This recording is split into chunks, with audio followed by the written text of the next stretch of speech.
Bismillahirrahmanirrahim. Alhamdulillah hamdan katsiran tayyiban mubarakan fihi kama yuhibbu rabbuna wa yarda, wa asyhadu an la ilaha illallah wahdahu la syarika lah, wa asyhadu anna Muhammadan 'abduhu wa rasuluh sallallahu alaihi wa ala alihi wa sallama tasliman katsira, amma ba'd. Ayyuhal ikhwah rahimani wa rahimakumullah, dari apa yang disampaikan Asy-Syaikh Ubaid Al-Jabiri hafizahullah ta'ala dalam syarah beliau terhadap Kitab As-Siyam karya Al-Qadhi Abu Syuja' Al-Asbahani Asy-Syafi'i rahimahullah, beberapa poin telah kita dapati. Pertama,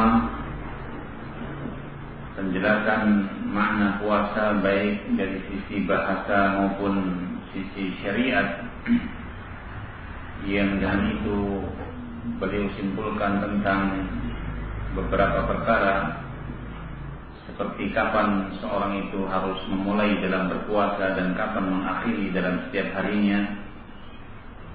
Demikian pula bahwa puasa bukanlah sebatas seorang meninggalkan makan dan minum, tetapi juga meninggalkan seluruh bentuk hal-hal yang terkait dengan syahwat. Kemudian hal yang juga penting adalah masalah niat, bahwa seorang hendaknya berpuasa ditekankan semua itu dikarenakan untuk beribadah kepada Allah dan untuk tidak ada tendensi apapun. Kemudian masuk kepada penjabaran yang ditulis oleh muallif, yaitu Al-Qadhi Abu Syuja' rahimahullah, tentang syarat kewajiban seorang berpuasa atau syarat wajibnya puasa, dan disebutkan ada 4 poin, yaitu Islam, kemudian telah mencapai usia orang itu pada usia baligh, kemudian berakal dan ada kemampuan. Nah, insyaallah kita melanjutkan apa yang beliau tuturkan dalam syarah beliau atau penjabaran beliau terhadap kitab As-Siyam lil Qadhi Abu Syuja', yang dikenal kitab ini dengan Al-Ghayah wa Taqrib. Jadi kitab ini sangat dikenal di negara kita. Andai kata seorang mungkin tidak mengenali apa itu matan Abi Syuja', maka jika dikatakan ada kitab Ghayah wa Taqrib, tidak, itu insyaallah banyak yang kenal.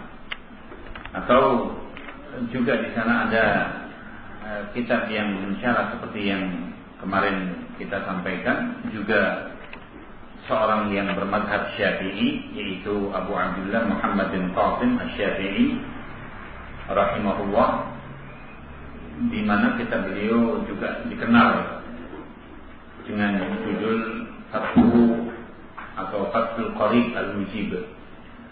Andai kata mungkin di toko-toko yang di situ berbau salafiyah artinya yang ada di antara kita, itu kalau tanya ada kitab Fathul Qarib Al-Mujib, tidak, insyaallah dengan mudah akan diperoleh. Nah, فتنضاف إلى ما ذكره المصنف رحمه الله، فيقال الشرط الخامس السلامة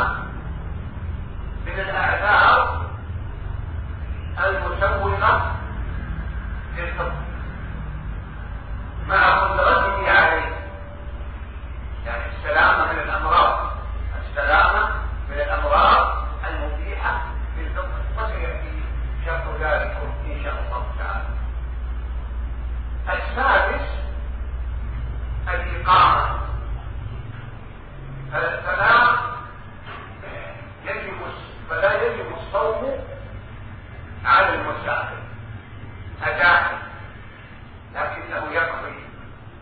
قال تعالى: فمن كان منكم مريضا أو على سفر فعدة من أيام أخرى.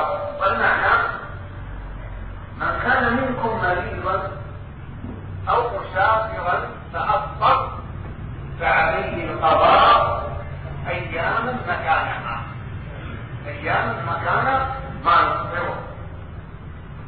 السابع ثبوت دخول الشهر، وهذا يكون بواحد من شيئين: الأول رؤية الهلال بشهادة عدل ولو كان واحدا. قال بعضهم: ولو كان الأنثى يعني بالغة عاقلة من عدول النساء. الثاني إكمال، قال صلى الله عليه وسلم: صوموا لرؤيته وأفطروا لرؤيته. الثاني إكمال شعبان 30 يوما، وهذا حين يتعذر رؤية الهلال بغيم أو قتل. قال صلى الله عليه وسلم: فإن غم عليكم فاقدروا له. وفي رواية: فأكملوا عدة شعبان 30 يوما. الثامن الطهارة من الحيض والنفاس، وهذا في حق نساء المسلمات. نعم. وسيأتي إن شاء الله تعالى بيان كيف يصوم هؤلاء، يعني الذين أبيح لهم الفطر وساق لهم الفطر في هذا رمضان. نعم.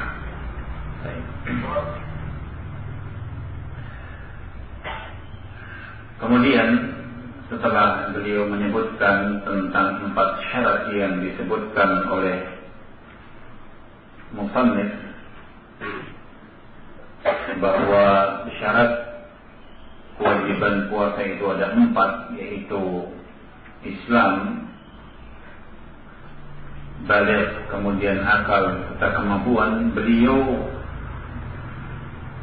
menambah beberapa syarat yang lain, dan syarat ini diketahui atas dasar pembelajaran. Setelah mempelajari dalil-dalil yang ada pada kitab Allah dan sunnah Rasul, maka kata beliau disertakan syarat yang lain di samping syarat yang 4 tadi. Jika disimpulkan terkumpul 8. Jika disimpulkan terkumpul 8. Yang kelima kata beliau, syaratul khamis adalah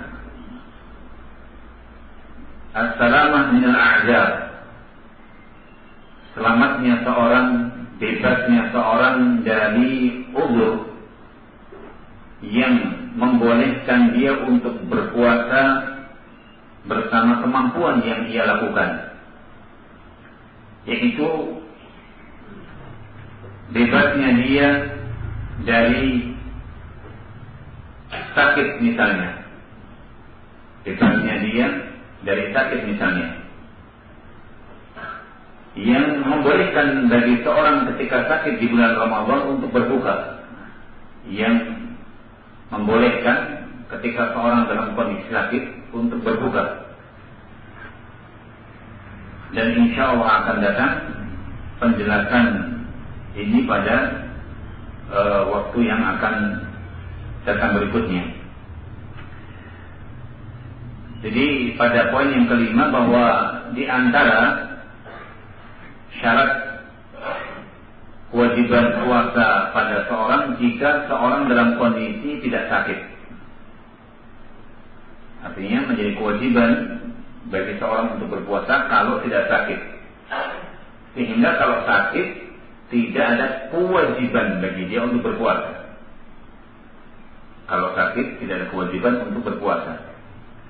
Yang keenam adalah tinggal di daerah masing-masing yang diistilahkan dengan iqamah. Seorang tinggal di tempat kampung halamannya, maka tidak wajib bagi seorang untuk berpuasa ketika kondisinya musafir.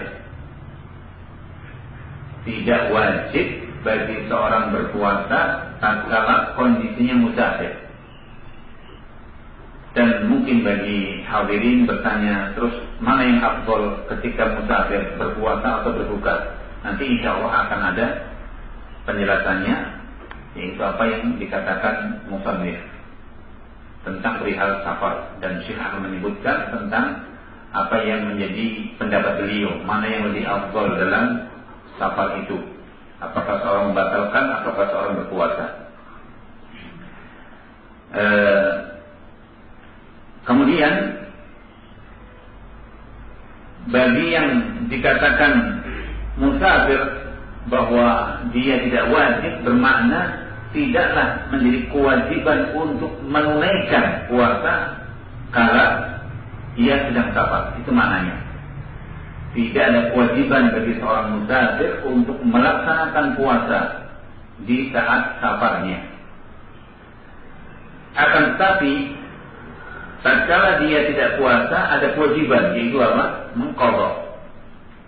Ketika safar tidak ada kewajiban untuk melaksanakan puasa, tidak beralasan atau tidak kemudian menjadi alasan bagi seorang yang sudah karena saya boleh atau diperbolehkan, bahkan tidak ada kewajiban untuk berpuasa, maka gugurlah puasanya. Tidak.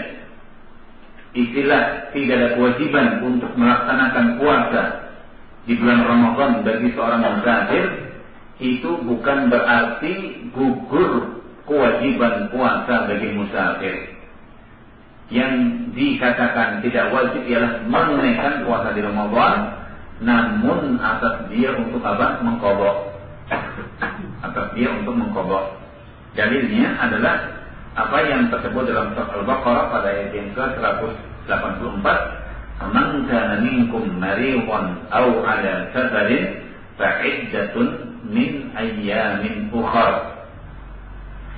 Barang siapa keadaan di antara kalian adalah sakit, barang siapa di antara kalian kondisi keadaannya itu sakit atau sedang dalam bepergian, atau dalam sedang bepergian yang diistilahkan dengan safar, diistilahkan dengan safar, maka boleh apabila seorang dalam kondisi dengan sakitnya itu menjadi uzur yang dengan itu dia batalkan puasa, atau dengan safarnya dia memilih untuk membatalkan, untuk mengganti puasa itu pada hari selain Ramadan, pada hari selain Ramadan, sejumlah hari yang dia batalkan. Misalnya safarnya 1 bulan penuh, berarti mengqadha berapa? Ya 1 bulan begitu. Kalau sampai 1 bulan penuh dia safar dan memang dia memilih untuk membatalkan, maka dia qadha selama 1 bulan dan seterusnya. Dan yang dimaksud dengan makna ayat ini, barang siapa di antara kalian ada yang sakit atau safar, ialah boleh bagi dia untuk berbuka, artinya membatalkan puasa atau tidak berpuasa, namun ada kewajiban bagi dia untuk mengqadha. Ada kewajiban bagi dia untuk mengqadha, yaitu membayar hutang puasanya di hari lain sebanyak hari yang dia tinggalkan. Sebanyak hari yang dia tinggalkan.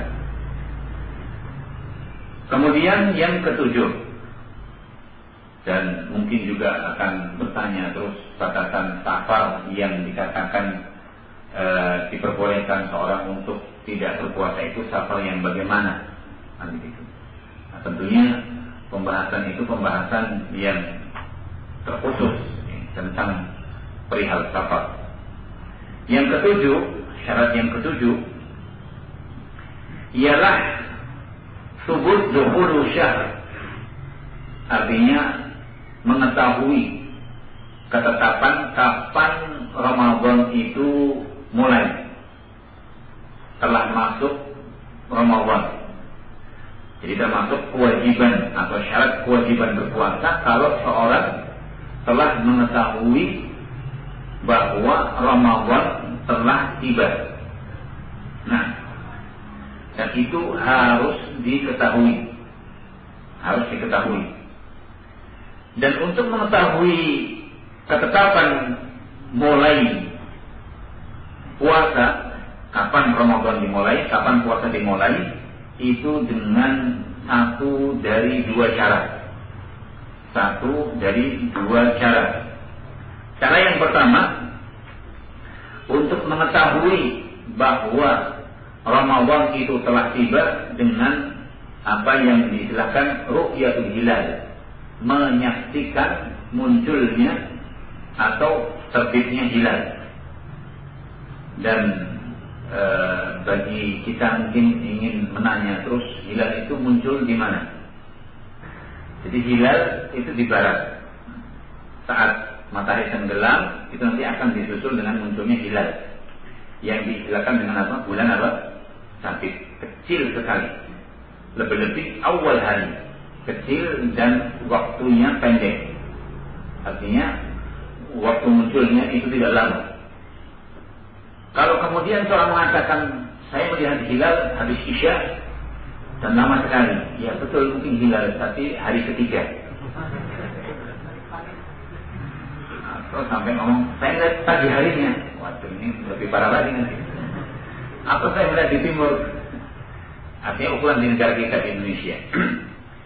Karena sebagian ulama mengatakan bahwa hari ketiga yaitu bulan Sabit yang muncul, karena waktu munculnya juga tidak lama, itu juga dikatakan hilal. 3 hari terbitnya rembulan di awal-awal bulan, ada yang mengatakan juga masih dikatakan hilal. Tapi yang dimaksud di sini ialah munculnya rembulan di hari yang pertama, sebagai pertanda telah habisnya bulan yang lalu, dan sebagai pertanda telah bergantinya bulan, bermakna telah masuknya bulan apa? Baru. Misalnya Sya'ban telah berakhir dan telah diganti dengan apa? Ramadan. Dan melihat hilal itu dengan persaksian satu orang yang dikenal, yaitu kebaikan dalam agamanya. Kebaikan dalam agamanya, artinya orang itu agamanya bagus. Agamanya bagus. Dan diistilahkan orang itu agamanya bagus, misalnya orang itu dipercaya. Orang itu dipercaya, orang itu soleh, orang itu bukan pendusta, dan bisa diterima persaksiannya. Walaupun hanya satu orang yang menyaksikan. Walaupun hanya satu orang yang menyaksikan. Kemudian kata beliau, walaupun yang menyaksikan itu seorang wanita. Walaupun yang menyaksikan itu seorang wanita yang sudah balik, berakal, dan juga termasuk kategori wanita yang punya agama. Wanita yang punya agama. Hal itu berdasarkan hadis Rasul SAW. Hal itu berdasarkan hadis Rasul SAW, yaitu hadis Abi Hurairah yang dikeluarkan Imam Bukhari Muslim. Sumu li ru'yatih wa aftiru li ru'yatih. Berpuasalah kalian karena melihat hilal. Berpuasalah kalian karena melihat hilal, dan berbukalah juga karena sebab kalian melihatnya. Berpuasalah karena melihatnya, dan juga batalkanlah, bermakna masuklah Syawal dan akhirlah Ramadan juga dengan karena melihatnya. Ini mungkin tanbih dari saya ini. Syekh tidak menjabarkan ini, bermakna bahwa bukan berarti tentang poin yang pertama ini setiap masing-masing orang dibebani. Artinya ingin menerapkan sunnah. Sunnahnya untuk tahu kapan Ramadan tiba, itu dengan apa? Di antaranya apa? Menyaksikan apa? Hilal. Saya ingin menerapkan sunnah. Kalau tidak, berarti puasa saya tidak sesuai dengan sunnah. Kenapa? Karena saya tidak melihat sendiri. Ya berarti tadi Anda tidak paham dengan penjelasan beliau. Cukup andai kata yang lain melihat, satu orang yang dikatakan agamanya bagus itu bisa dipakai untuk seluruh dunia. Nah, yang kedua, catatan yang kedua, terus jangan gampang termakan dengan berita. Wallahu alam, hampir setiap tahun sejak saya di Indonesia itu sering yang dikabarkan, saya mengatakan pemerintah menetapkan, bukan besok misalnya, saya puasa hari ini belum, tapi pemerintah menetapkan misalnya seperti kemarin Sabtu, pemerintah menetapkan Sabtu, dikatakan bahwa malam Jumat sudah terlihat di daerah Jakarta, di Cakung sana. Hampir tiap tahun begitu beritanya. Ada satu orang yang melihat. Siapa dia? Ya satu orang. Satu orang yang melihat begitu. Hampir kebiasaan SMS itu. Terus bagaimana kita, apakah berpuasa kepada satu orang yang melihat dari Cakung tadi, ataukah kita berpuasa dengan apa? Pemerintah. Kalau memang betul, andai kata betul, maka para ulama menghimbau, dan andai kata itu memang betul-betul pemerintah mengakui, akan dijadikan sebagai saksi. Dan insya Allah pemerintah bukan orang-orang yang dalam kondisi tidak tahu tentang masalah ini. Itu harus kita prasangka dengan prasangka yang baik. Kemudian jangan sampai kemudian terus muncul alasan, ya betul pemerintah itu dikuasai misalnya oleh orang-orang yang punya organisasi ini, organisasi itu, sehingga karena orang ini latar belakangnya misalnya apakah basisnya atau mungkin Muhammadiyahnya atau ini, sehingga tidak dipakai kan begitu. Jangan, bukan demikian. Maka para ulama menghimbau untuk masalah penetapan kapan mulainya puasa dan kapan mulainya Idul Fitri, itu diantara urusan yang sesungguhnya sepantasnya kaum muslimin di satu negeri itu menyerahkan kepada penguasa setempat. Di antara urusan-urusan yang sepantasnya dikembalikan kepada penguasa, kepada pemerintah satu negara, itu diantaranya ialah penetapan kapan mulainya Ramadan dan penetapan kapan berakhirnya, yaitu telah masuknya Eid, yaitu urusan Idul Fitri, urusan Idul Adha, urusan Jumat, demikian. Itu di antara urusan-urusan yang sepantasnya diserahkan kepada penguasa. Hal itu dalam rangka untuk menciptakan suasana persatuan. Karena para ulama lebih mendorong kepada kondisi keadaan kaum muslimin tetap melakukan upaya-upaya bersatu dengan penguasa. Jangan terkesan masing-masing untuk apa? Melakukan dengan semaunya. Nah, kemudian yang kedua, cara yang kedua, kalau dalam kondisi apa kata beliau, ikmal Sya'ban 30, dengan cara seorang menyempurnakan bilangan bulan Sya'ban genap 30 hari. Kapan itu dilakukan? Tatkala hilal itu tidak tampak, hilal tidak bisa dilihat. Solusinya diambil cara yang kedua. Kalau memang terlihat, ya dengan melihatnya tadi. Jadi cara yang pertama dengan apa? Menyaksikan atau melihat apa? Hilal. Kalau dalam kondisi tidak terlihat, maka dengan menyempurnakan jumlah, yaitu bilangan bulan Sya'ban digenapkan menjadi 30 hari. Hal itu berdasarkan sabda Rasulullah SAW, "Fa in huma 'alaikum faqduru lah." Kalau kondisi keadaan yang ada pada daerah kalian itu mendung, awan menutupi daerah kalian, maka perkirakanlah, kira-kiralah, yaitu jumlah hari yang ada pada Sya'ban. Sebagian riwayat mengatakan fa'akmilu iddata Sya'ban 30 yawman. Sempurnakanlah bulan Sya'ban itu menjadi 30 hari. Nah, ini juga menjadi pengajaran bagi kita bahwa ternyata memantau hilal itu bukan hanya kalau besok diperkirakan mau puasa, tapi juga sepantasnya yang dilakukan ialah kalau besok itu masuk bulan Sya'ban, supaya tahu kapan Sya'ban itu dimulai. Hanya seringkali yang sering dibesar-besarkan ialah seorang seolah-olah hanya ingin mengetahui tentang terlihat atau tidak hilal yang menjadi penentu besok Ramadan. Nah, paling tidak seorang melihat setelah masuk Sya'ban dimulai tanggal berapa sebagai patokan. Kalau sudah masuk yang ke-29, hari ke-29, maka sebagai tolak ukur.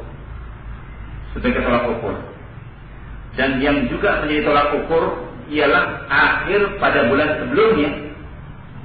Akhir pada bulan sebelumnya, yaitu kalau di pagi hari sudah tidak terlihat bulan, yang juga seperti sabit.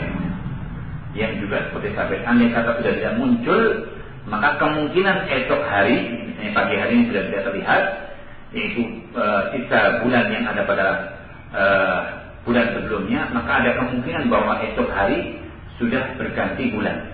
Ada kemungkinan esok hari sudah berganti bulan.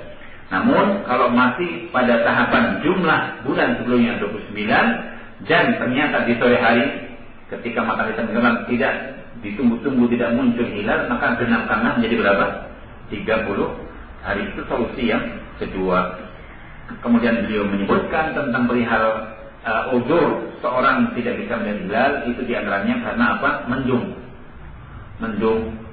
Atau kemudian beliau menyebutkan tentang al-qasam, yaitu satu keadaan yang dimana di padang pasir dalam kondisi debu yang sangat gelap, yang mungkin menutupi tentang keadaan suasana yang dengan itu seorang terhalang dari melihat hilal. Kemudian yang ke-8, bersihnya seorang dari haid dan nifas, dan ini khusus bagi kaum wanita.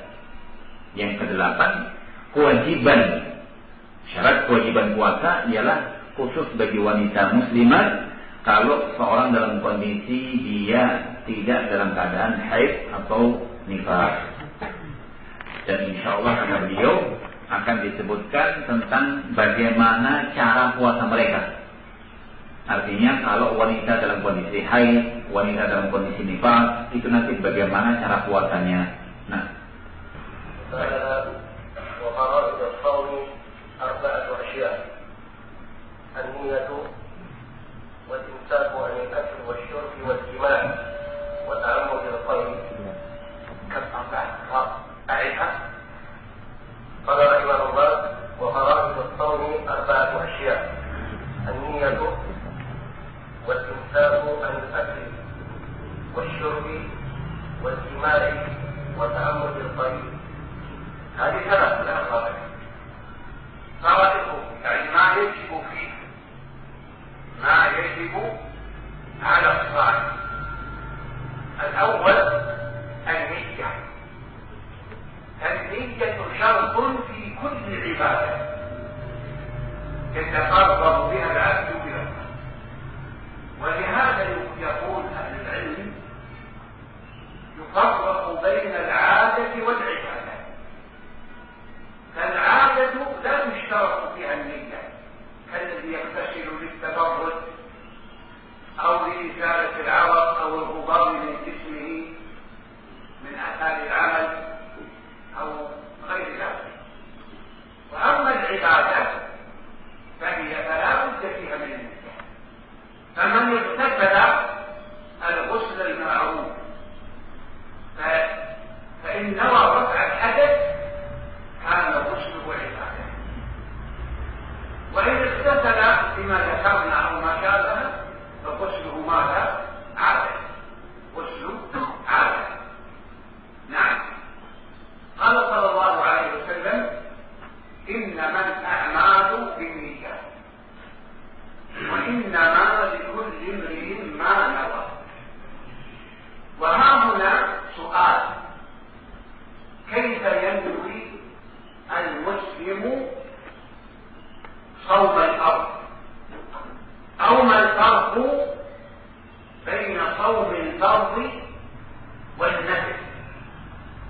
في النية. علمنا أن النية شرط في الصيام كما هي شرط في جميع العبادات والقرب، لكن ما الفرق بين الفرض يشترط فيه تثبيت النية من الليل بقوله صلى الله عليه وسلم: من لم يجمع الصوم من الليل فلا صوم له. وفي رواية: من لم يميت الصيام من الليل فلا صوم له. وفي رواية: من لم يفرغه. والمعنى وهذه الروايات كلها تجتمع على أمر واحد، وهو وجوب عقد النية، وهو وجوب عقد المسلم نية صيام الفرض من الليل. أما التطوع فلا يشترط ذلك، فمتى نوى المرء المسلم الصيام كان له. وقد صح عن النبي صلى الله عليه وسلم أنه كان يأتي أهله من النهار فيقول: هل عندكم شيء؟ فإذا قالوا لا قال: إني أصبحت صائما. نعم. Kemudian melanjutkan kepada syarah beliau apa yang dikatakan oleh Al-Qadhi Abu Syuja' rahimahullah dalam matanya, wa fara'idus shaumi arba'atu asya'. Wa fara'idus shaum arba'atu asya'. Kewajiban puasa itu ada 4, yaitu apa yang mesti dilakukan bagi seorang yang berpuasa ketika dia akan berpuasa. Disebutkan 4 perkara itu adalah an-niyah. Pertama, niat yang diistilahkan dengan rukun puasa ini. Kemudian yang kedua, al-imsaku anil akli wasyurb, menahan diri dari makan dan minum. Syekh sempat menanyakan seolah-olah yang ketiga, yaitu wal jima', itu masuk, yaitu ataf menyertai kepada al-imsak anil akli wa syurbi wal jima', sehingga seolah-olah kewajiban itu hanya ada 3. Maka beliau tanya, kok hanya 3? Mana yang keempat? Nah, di sini atas rincian yang tersebut dalam kitab Al-Qarib Al-Mujib, Al-Qarib Al-Mujib, salah satu pensyarah Al-Qadhi Abu Abdillah Asy-Syafi'i rahimahullah, dipisah. Jadi 4 poin setelah niat, yang kedua menahan diri dari makan dan minum, yang ketiga al-jima', itu disendirikan. Jadi ketiga al-jima', yang keempat ta'ammudul qaid, menyengaja muntah, itu 4 poin. Kemudian kata beliau, makna fara'id, istilah fara'id wa fara'idus shaumi ialah ma yajibu fi, apa yang diwajibkan pada puasa, yaitu ma yajibu ala shaim, apa yang menjadi kewajiban bagi seorang yang akan berpuasa. Pertama dikatakan niat. Kata beliau, niat merupakan syarat pada setiap ibadah. Niat merupakan syarat pada setiap ibadah, di mana seorang hamba dengan niat tersebut mendekatkan diri kepada Allah. Itu perbedaannya. Itu pentingnya dalam masalah beribadah, bahwa niat itu sebagai tolak ukur apakah seorang ketika ibadah itu ibadahnya hanya untuk rutinitas. Sebagai contoh, kalau puasa datang, ya biasa aja lah. Kalau pagi sebelum subuh dalam kondisi sahur, kemudian nanti kalau maghrib makan, tidak ada niat dia untuk berpuasa. Tidak ada niat untuk yataqarrab ila Allah, beribadah kepada Allah. Hanya ingin menahan makan dan minum. Nah, itu tidak mempunyai nilai orang yang semacam itu. Kemudian dikatakan bahwa niat, dalam masalah niat itu sebagai pembeda antara suatu ibadah dengan kebiasaan. Niat itu sebagai pembeda antara ibadah dengan kebiasaan. Dari situlah kata beliau tidak dipersyaratkan suatu amalan yang dikerjakan karena alasan kebiasaan untuk seorang meniatkan. Satu perbuatan, satu amal yang itu hanya satu kebiasaan, maka tidak adanya syarat bagi seorang untuk niat. Contoh, seorang mandi, kata beliau, kalladzi yaghtasilu litabarrud. Seperti seorang mandi hanya untuk supaya badannya segar. Kadang-kadang orang restu mandilah kan gitu ya, supaya badannya apa, segar. Itu tidak perlu niat. Misalnya nawaitu ghusli litabarrud jismi, misalnya saya mandi meniatkan untuk mendinginkan badan saya, tidak. Kemudian mandi juga kadang orang tujuannya untuk apa? Menghilangkan keringat. Mungkin karena kerja payah sehingga keringatnya berkucuran. Nawaitu ghusli liraf'i al-'araq min al-jism, misalnya saya meniatkan mandi untuk menghilangkan keringat dari tubuh saya. Tidak perlu seperti itu. Atau dia niatkan untuk apa? Menghilangkan keringat tadi. Atau debu. Seorang dalam kondisi kerja, bangunan atau yang lain, kemudian badannya penuh dengan debu. Supaya bersih badannya, maka dia mandi. Dan itu tidak butuh niat. Semacam ini tidak butuh niat. Adapun ibadah, adapun satu perbuatan yang disebut mengandung ibadah, maka harus ada niat. Harus ada niat. Sebagai contoh, seorang ketika mandi dalam kondisi ingin mengangkat hadas. Contohnya mandi apa? Mandi junub, mandi janabah. Mandi janabah. Nah, ketika seorang ingin meniatkan dalam mandinya mengangkat hadas, maka dikategorikan mandi tadi berubah. Mandi tadi berubah. Karena sebagian orang ketika mandi junub mungkin hanya ingin membersihkan badannya. Iya. Apakah karena sebab junubnya mimpi, atau karena seorang suami bersetubuh dengan istri, maka dia hanya ingin membersihkan badan. Maka yang semacam ini tidak ada niat dan tidak ada ibadah padanya, yang dengan itu tidak terangkat tentang apa? Al-hadas.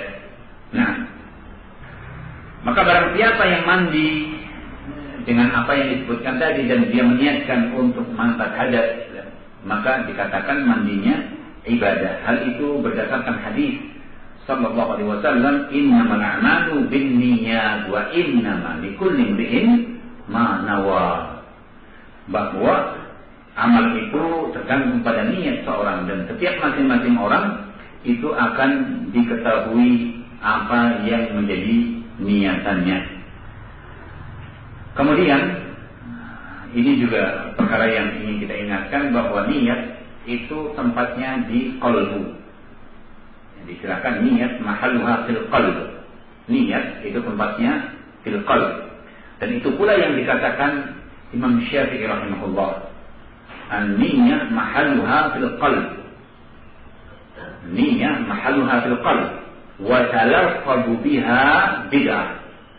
Dan mengucapkan niat terhadap suatu ibadah itu hal yang diada-adakan, tidak dicontohkan. Rasul tidak pernah mencontohkan, para sahabat juga tidak mencontohkan. Maka sekarang terus kenapa kaum muslimin kalau Ramadan hampir di setiap masjid kita dengarkan, kalau selesai tarawih habis zikir, kemudian banyak rame-rame membaca nawaitu shauma ghadin an ada'i fardhi Ramadan hadhihi sanah lillahi ta'ala, kan begitu. Nah, di sini termasuk pensyarah kitab Fathul Qarib al-Mujib, kata beliau, dikatakan bahwa termasuk kesempurnaan niat puasa seorang jika seorang mengatakan dalam niatnya nawaitu shauma ghadin, aku meniatkan puasa esok hari dalam rangka untuk melaksanakan kewajiban puasa tahun ini karena Allah.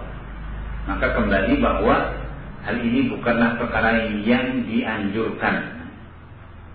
hal yang dianjurkan. Sama juga ketika seorang mau sholat, nawaitu sholatul maghrib salat raka'atin lillahi ta'ala, tidak. Nah, sehingga kalau kita jumpai kenapa kok di masjid-masjid kadang muncul begitu, ya kita kenal bahwa mayoritas negara kita umumnya ialah apa? Bermazhab kepada mazhab Syafi'i. Sehingga seperti yang kemarin kita sampaikan, sesungguhnya para ulama bukanlah kemudian anti dengan apa yang dikatakan Imam Syafi'i, tapi kebanyakan mereka itu mengatakan Syafi'iyah, pengikut Imam Syafi'i, tapi tidak mendengarkan apa yang dikatakan Imam Syafi'i itu sendiri, atau menisbahkan suatu perkara yang tidak dikatakan oleh Imam Asy-Syafi'i rahimahullahu ta'ala. Nah, kemudian disebutkan oleh beliau, dari situ diangkat satu soal, satu masalah. Bagaimana seorang muslim meniatkan puasanya? Artinya bagaimana membedakan antara puasa fardu dengan puasa sunnah, puasa yang hukumnya wajib dengan puasa yang sifatnya sunnah. Bagaimana pembedanya dalam masalah niat? Kata beliau, adapun puasa fardu yushtaratu tabdidun niyyah min al-lail. Adapun terkait dengan puasa fardu, dan kita ingat tentang puasa fardu itu meliputi puasa Ramadan. Yang diistilahkan dengan puasa fardu itu meliputi puasa Ramadan. Juga puasa yang di situ dengan diistilahkan kafarah, denda bagi seorang ketika berbuat sesuatu, kafarah itu juga fardu. Meskipun fardunya diingatkan oleh beliau tidak dalam kondisi dawam, tidak terus menerus. Tidak mungkin yang namanya seorang itu terus menerus dalam kondisi berpuasa selain Ramadan. Atau puasanya dia puasa qadhaan. Puasanya puasa qadhaan itu juga fardu. Atau puasa seorang yang memuasakan orang yang meninggal dari keluarganya. Atau puasanya seorang ketika mengganti yang dikatakan badal haji. Atau puasa seorang puasa nadar. Nah, kalau jenisnya puasanya itu puasa fardu, maka disyaratkan di malam harinya untuk melakukan niat. Di malam harinya untuk melakukan niat. Hal itu berdasarkan hadis Nabi sallallahu alaihi wasallam, "Man lam yujmi as-sawma min al-lail fala siyamalah atau fala sawmalah." Man lam yujmi as-sawma min al-lail fala sawmalah. Pada sebagian riwayat, man lam yubayyit as-siyam.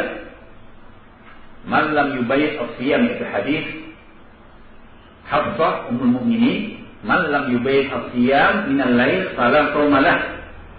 Sebagian riwayat, man lam yufridhu atau man lam yufridhu.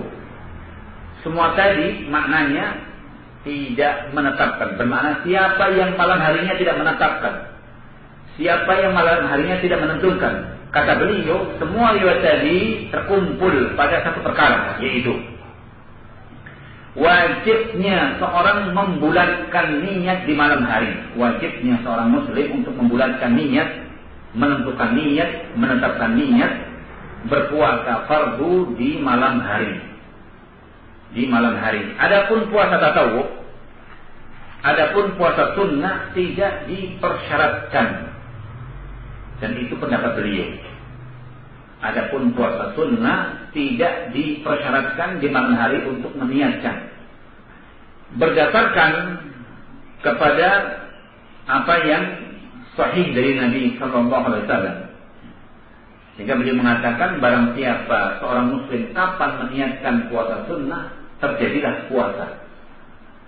Seperti yang terjadi pada Rasulullah, bahwa beliau pernah mendatangi keluarganya di siang hari. Kemudian beliau bertanya kepada keluarganya, hal indakum syai'un? Bermakna adakah makanan? Adakah makanan? Kalau kemudian keluarganya jawab la, qala inni asbahtu sha'iman. Kalau begitu saya berpuasa. Jadi sudah lewat subuh, sudah berlalu waktu subuh, yang semestinya sebagai apa? Sebagai awal waktu yang dimana seorang apa? Atau sebagai akhir, ya? Akhir waktu yang dimana seorang untuk meniatkan puasanya.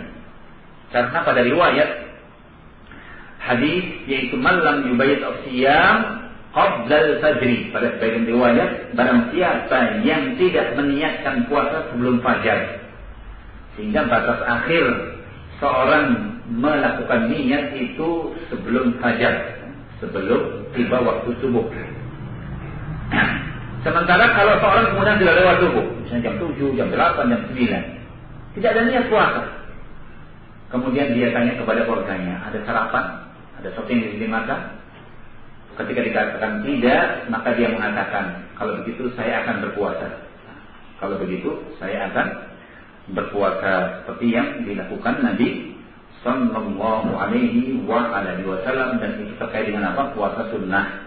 Dan sekali lagi saya ingatkan bahwa ini tentang pendapat beliau, karena ada satu pendapat yang dianut oleh sebagian ulama yang mengatakan tidak ada bedanya antara puasa fardu dengan puasa sunnah, tetap di malam harinya diwajibkan untuk melakukan apa? Niat.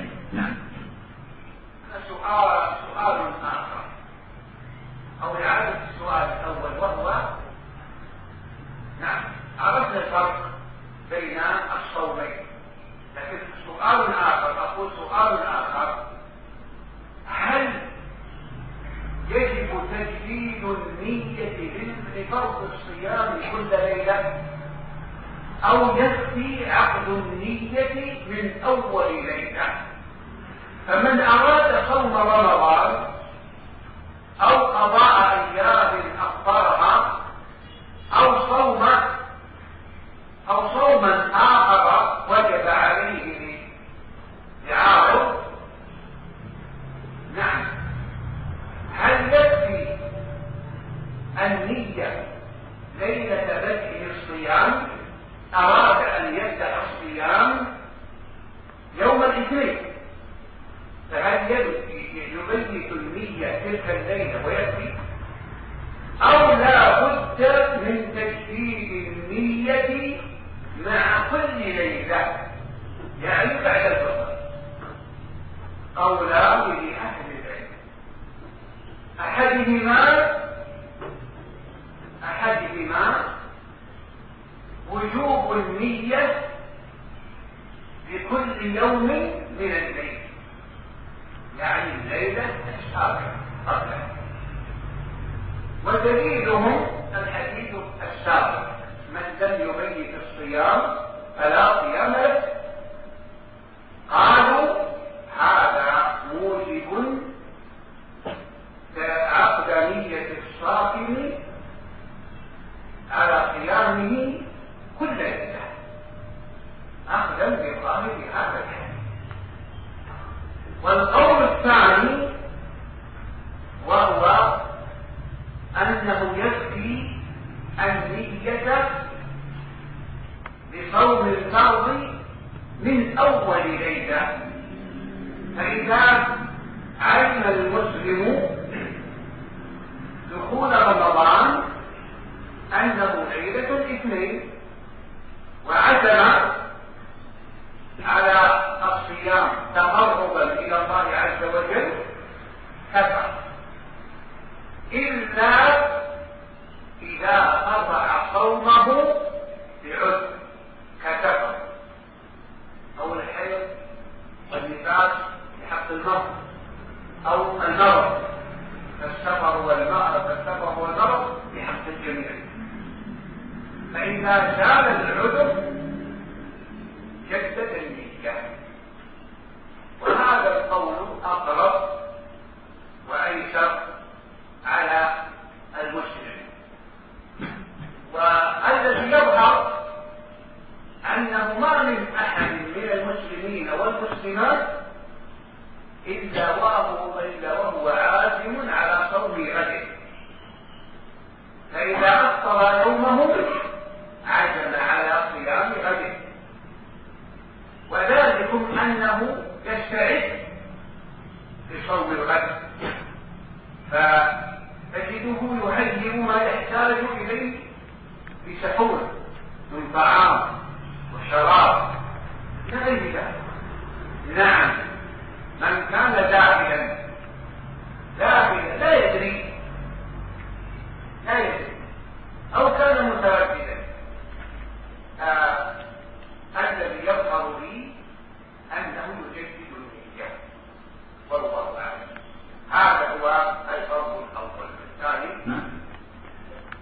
Kemudian kata beliau, masalah yang lain yang ingin diangkat adalah kalau seorang dalam kondisi mengetahui bahwa niat terhadap puasa yang fardu itu hukumnya apa?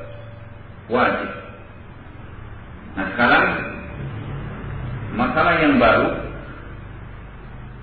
ialah apakah seorang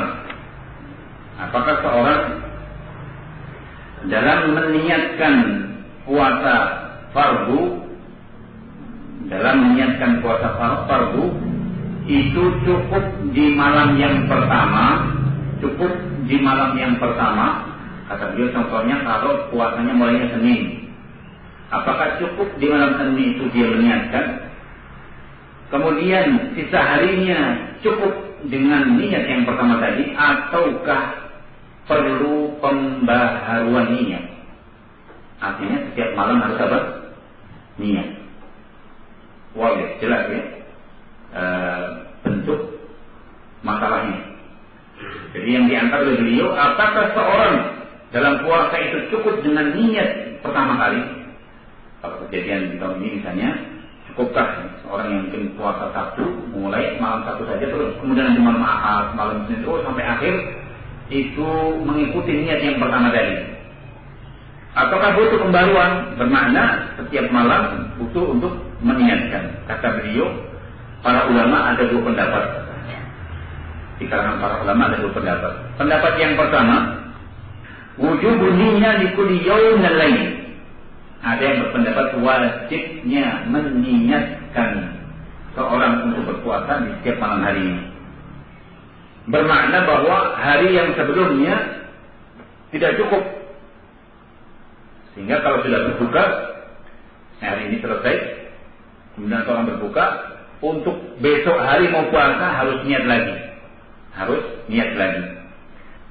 Hal itu berdasarkan kepada hadis yang tadi telah kita sampaikan, yaitu man lam yubayt as-siyam fala siyamalah.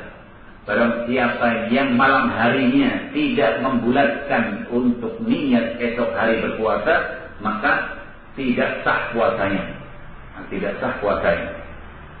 Pendapat ini mengatakan bahwa hadis ini sebagai bukti tentang kewajiban, keharusan di malam hari seorang untuk membulatkan niat, yaitu untuk seorang melakukan niat di malam harinya berdasarkan kepada zahirnya hadis ini. Pendapat yang kedua, pendapat yang mengatakan bahwa niat itu cukup di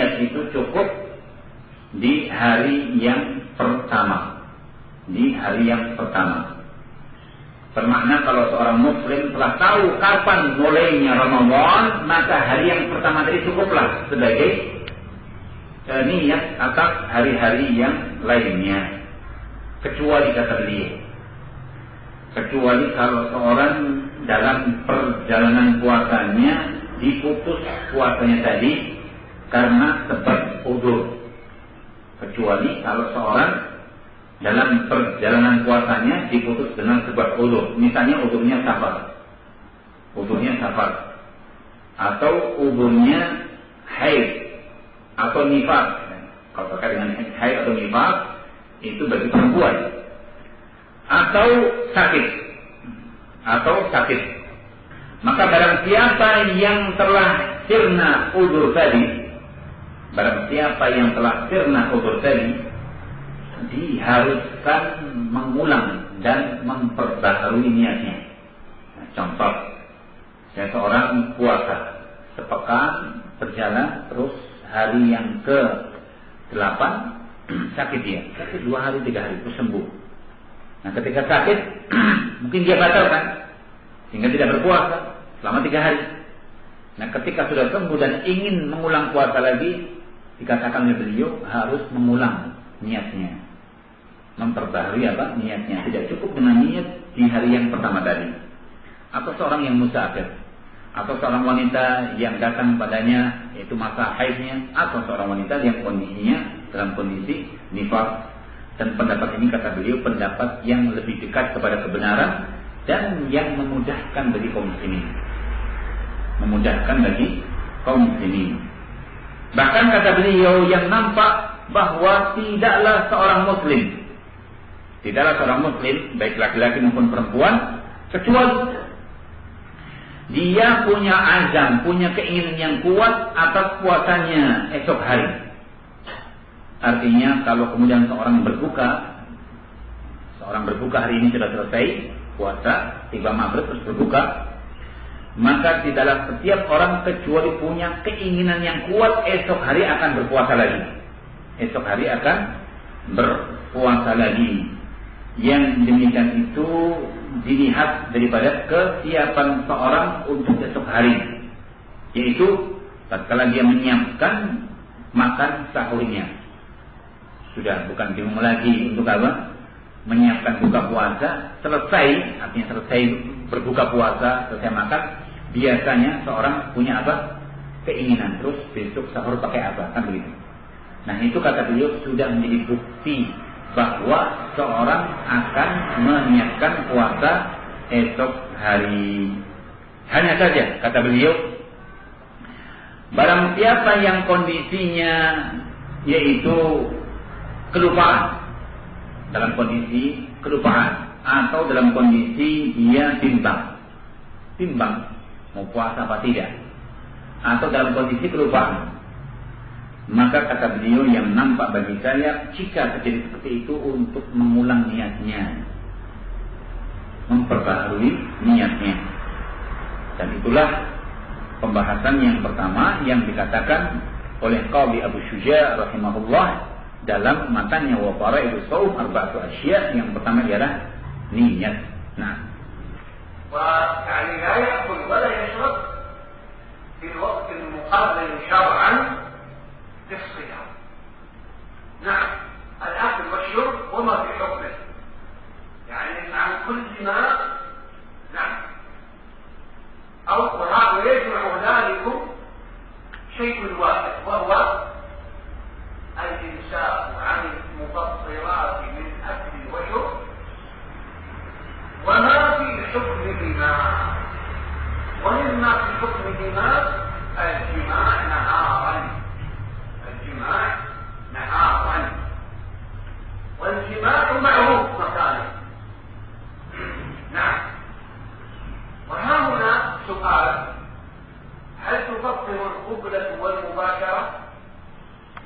الجمهور على أن من قبل زوجه أو باشرها فأنزل وجب عليه قضاء ذلك اليوم، ويترتب على المفطرات أمور. الأول يعني المفطرات إذا مسوغة، يترتب على المفطرات، نعم، الراء الثالث تعمد القيء. كيف ذلك؟ بأن يستخرج الصاحب قيئه بإدخال الأصبع في فمه، أو يتعمد شم رائحة كريهة تتقزز منها نفسه وتشمئز فيقيم، هذا عليه القضاء. نعم. والدليل قوله صلى الله عليه وسلم: من استطاع فعليه القضاء، ومن زرع بالخير فكان الله عليه.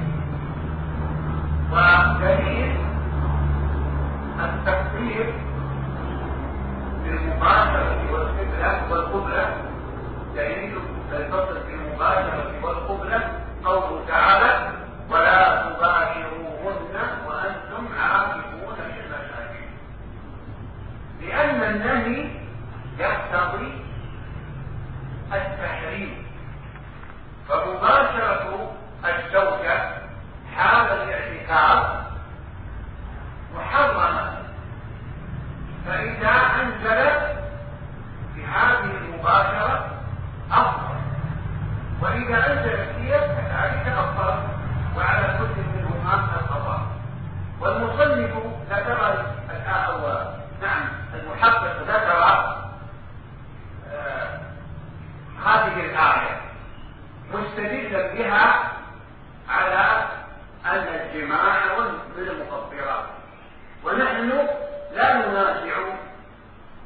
في أن الجماع في النهار من المفطرات، لكن دليله غير هذه الآية كما في الصحيحين من حديث أبي هريرة وسيأتي إن شاء الله تعالى. واعلموا أنه يترتب على الفطر عمدا في نهار رمضان أمور.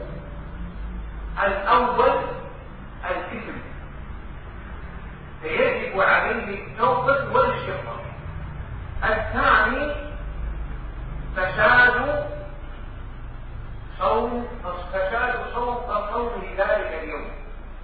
الثالث الإمساك بقية يومه، فلا يتعذب ويقول ما دمت أفطرت لهذا المفطر عمدا فالآكل والأشرب. الجواب لا، عليك الإمساك يومك كاملا. نعم. ويزيد الفطر بالجماع شيئا واحدا، وهو الكفارة المغلظة على الترتيب. وهذا سؤال آخر: متى يقال أفطر عامدا؟ فتتأمل، متى يقال أفطر عامدا؟ معنى هذا أنه قد يفطر غير عامد. أقول يقال أفطر عامدا يعني بلا مسوغ بشروط. الأول أن يكون حصول المفطر هذا في الوقت المقرر شرعا لإمساك الصلاة، يعني النهار. الثاني العمد. الثالث ذكر الصيام. الرابع الاختيار. فمن أفطر ناسيا أو مكرها، نعم، ناسيا أو مكرها، فليمسك وصيامه صحيح، حتى لو أكل أو شرب أو جامع نهار رمضان ناسيا فصيامه صحيح ولا قضاء عليه ولا كفارة. قال صلى الله عليه وسلم: من نسي فأكل أو شرب وهو صائم فليتم صومه فإنما أطعمه الله وسقاه. نعم. ويؤخذ العموم بالنسبة للناس من قوله تعالى: ربنا لا تؤاخذنا إن نسينا أو أخطأنا. قال: نعم، كما في صحيح مسلم. نعم. Kemudian masalah yang kedua yang disebutkan oleh Al-Qadhi Abu Syuja' rahimahullah ialah al-imsak anil akli wa syurb. Kewajiban yang kedua ialah menahan dari makan dan minum. Bermakna seorang tidak makan dan tidak minum fil waqtil muqarrari syar'an lisiyad. Kapan disilakan seorang untuk menahan tidak boleh makan dan tidak boleh minum ialah pada waktu yang ditetapkan oleh syariat untuk berpuasa. Itu yang dimaksud. Misalnya syariat menetapkan bahwa puasa ukuran kita di negara kita, misalnya kalau di daerah sini waktu subuh itu jam 4.33 ya. Berapa? 33 atau mungkin 35. Itu mungkin yang dikatakan telah diakui dalam masalah penetapan syariat. Kemudian nanti maghrib 5, 3, 7 kita itu kan gitu. Nah itulah waktu yang tidak boleh seorang apa? Makan dan minum, artinya suruh menahan. Syariat menetapkan waktunya dari makan dan minum. Atau yang dihukumi seperti keduanya, atau yang dihukumi seperti keduanya, itu seperti makan dan minum. Maka kata beliau, terkumpul dari bahasa itu ialah satu kalimat, menahan dari hal-hal yang membatalkan puasa.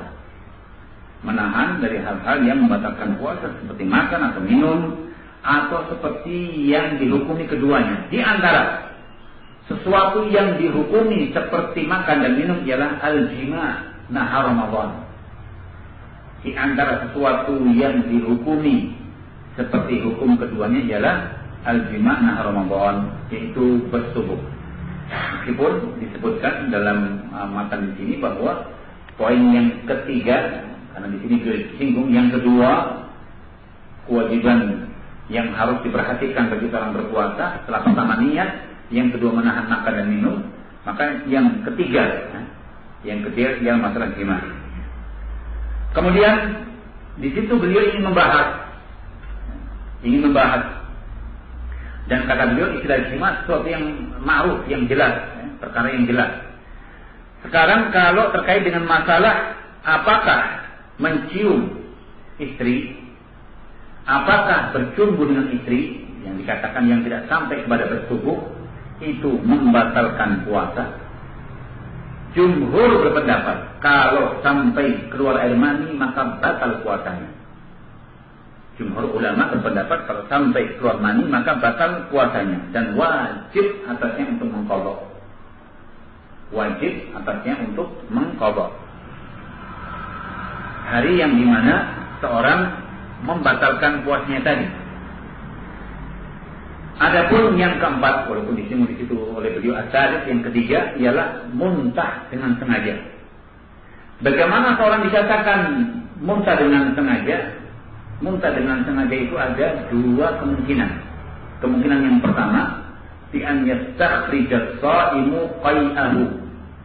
Bi an yastakhrija as-sha'imu qai'ahu bi idkhali asbi'ihi fi famihi. Misalnya seorang memasukkan dengan sengaja jarinya ke mulutnya. Atau kalau bahasanya itu di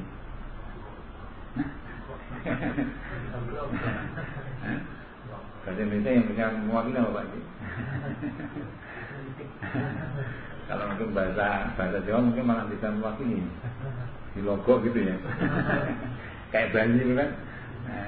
Supaya katanya kalau orang biar cepat gemuk, dilogoi supaya apa? Muntah keluar apa? Cairannya. Nah di situ itu termasuk muntah sengaja. Ingin muntah sengaja dimasukkan jarinya. Yang kedua, seorang menyengaja mencium bau busuk. Apa perlunya mencium bau busuk kan? Karena ingin muntah. Tujuannya ingin muntah. Dia datang ke tempat yang di situ mungkin apa bangkai atau tempat sampah, dicium-cium di situ. Dengan sengaja. Sampai kemudian dikatakan kata qalzatu minhan nafs wa tasma'izzu fayaqi. Akhirnya kan mual yang namanya seorang mencium bau busuk. Mual sampai kemudian dia muntah. Itu di antara yang disilakan seorang muntah dengan apa? Sengaja. Dan padanya dikatakan untuk mengqadha. Padanya dikatakan untuk mengqadha. Berdasarkan hadis Rasul sallallahu alaihi wasallam, "Man istaqa'a faqa'a fa'alaihi shaum." Atau fa'alaihi al-qadha. Siapa yang menyengaja untuk muntah, siapa yang menyengaja untuk muntah, kemudian dia muntah, maka wajib mengqadha. Faman dara'ahu qai fala qadha alaihi. Barang siapa yang didominasi oleh muntah, artinya tidak sengaja, tapi kondisinya menyebabkan dia muntah, maka tidak ada qadha padanya. Kemudian kata beliau terus terkait dengan dalil bahwa mencium istri atau mencumbu istri termasuk yang dikatakan sebagai pembatal puasa. Sebagian ulama ada yang berdalil bahwa dalilnya ialah qaulu ta'ala wa la tubashiruhunna wa antum aqifuna fil masajid. Jangan kalian menggauli istri dalam kondisi kalian sedang beriktikaf di masjid. Ayat ini dipakai dalil bahwa mencium istri, bercumbu dengan istri dengan catatan sampai menyebabkan seorang keluar air mani itu pembatal puasa. Mereka berpendapat bahwa an-nahyu yaqtadi at-tahrim. Di sini kan jarang wala tubashiruhunna. Jangan kalian menggauli mereka.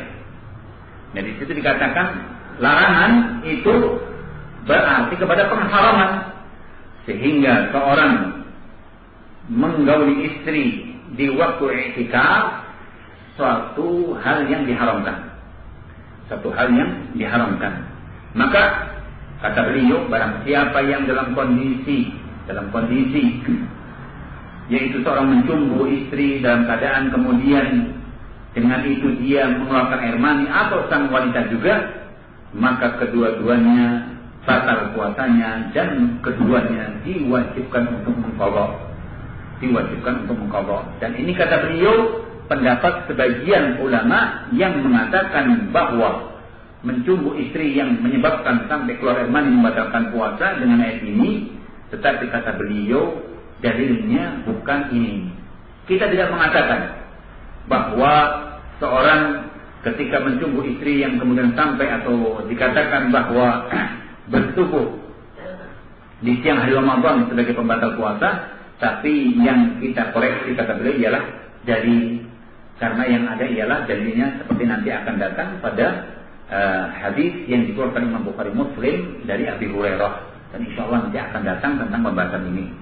Kemudian kata beliau, ketahuilah bahwa akibat seorang yang membatalkan puasa dengan sengaja di siang hari Ramadan itu ada beberapa perkara.